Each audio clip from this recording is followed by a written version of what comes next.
Um, I thought we approached it the right way and started the game the right way, and uh, you know, really played for the 48 minutes. I think the one thing you got to know about that team, you know, number one, they're extremely well coached. They are extremely well coached. Number two, they compete their butts off. It doesn't matter who they playing and when. You know, I think this year they lost the game by 40 and then beat the team 2 nights later or something, 3 nights later. So they're going to play all the way to the end of the game, you know, and I commend them for that. Uh, excuse me, that being said, I thought Mo was really, really good tonight. I thought he did a great job for us. I thought Ty did a good job of getting downhill and finding open players. Uh, you know, we shot the ball well from three in the first half, and you know, we came back and just found a way to kind of finish the game. So, you know, for us, we desperately need wins. So every win is a really good win for us.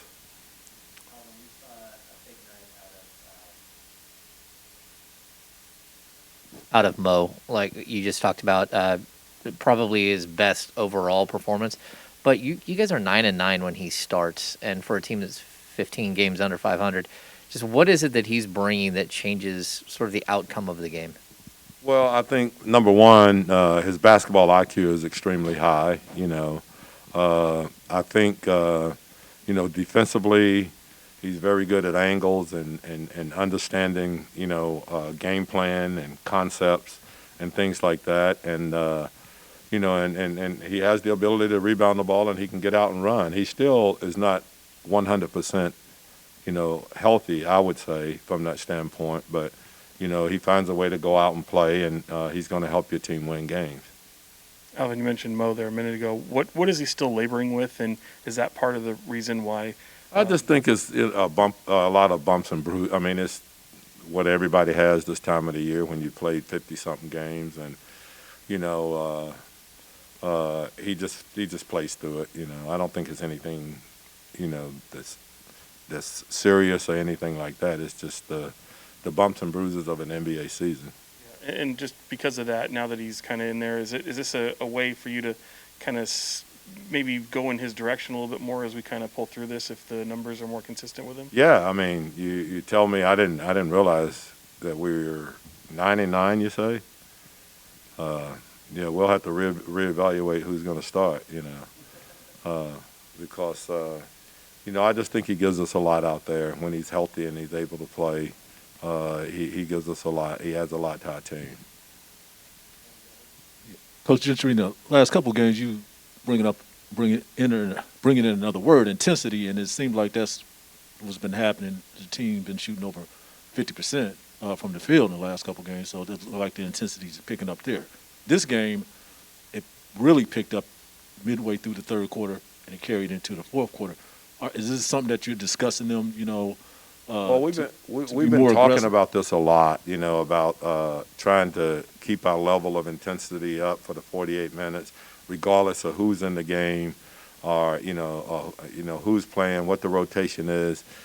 We just talk about, you know, being able to be handsy, uh, uh, have the rotations where we're closing out with a stick hand up so that we kind of take away the three, and then being able to contain the ball more. I thought we did a better job of containing the ball in the second half than we did in the first half.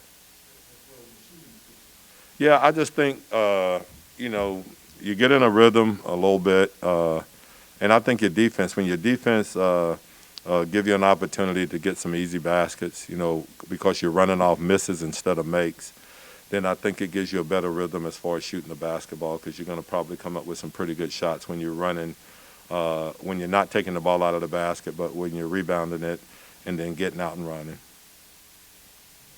Players during the trade deadline or around it will talk about just not worrying about the noise and focusing on what they can control. As a coach, what's your approach to how you do your job this time of year, and what's your communication level like with the front office as stuff is potentially developing behind the scenes?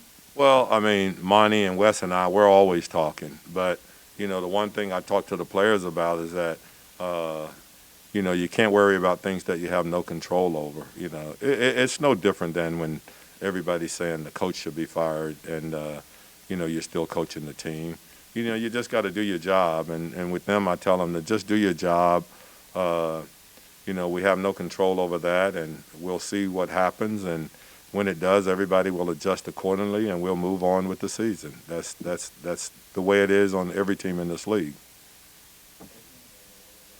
Alvin, when you look at Tyrese and just the way he's distributing the ball for you guys, what does that mean for the future of this team? You've obviously got Fox, you've got Davion, you've got Tyrese, all guards who can handle and pass, but Tyrese is just doing that at such a high level. What does that mean for you guys going forward? Well, I think what it says is that we're very solid at that position, at the guards positions and stuff. And, I think all of those guys, you got to understand what De'Aaron brings to the team and what Ty brings to the team. And you look at Davion and you look at Buddy when he's shooting the ball well.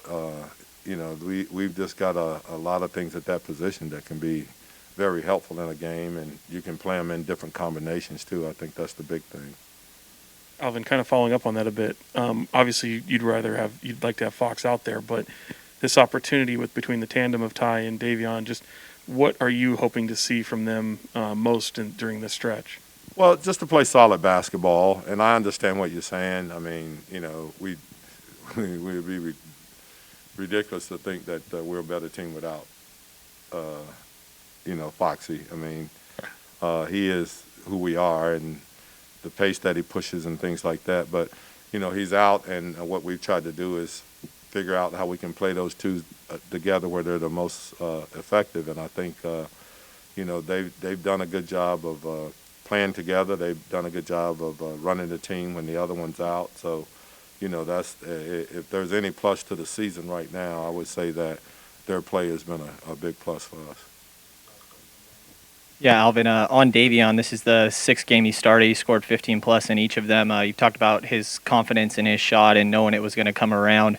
Do you think that this scoring output that we're seeing from him is something that can kind of be the new normal, or is it maybe a result of him needing to take more shots with some other guys out?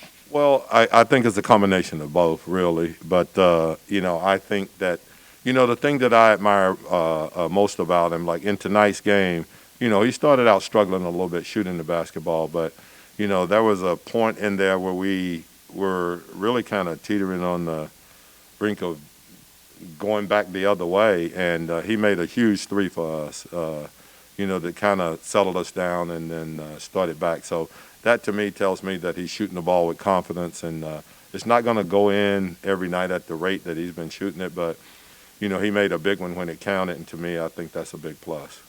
And then one other quick thing for you. Rashawn doing all right. It looked like he kind of got his eye bothered. I don't know what it is, but everybody is aiming for his eyes. He's had so much trouble with his eyes, and but it was just one of those things that he just got hit. There's a small little scar there, but I don't think it's anything to worry about.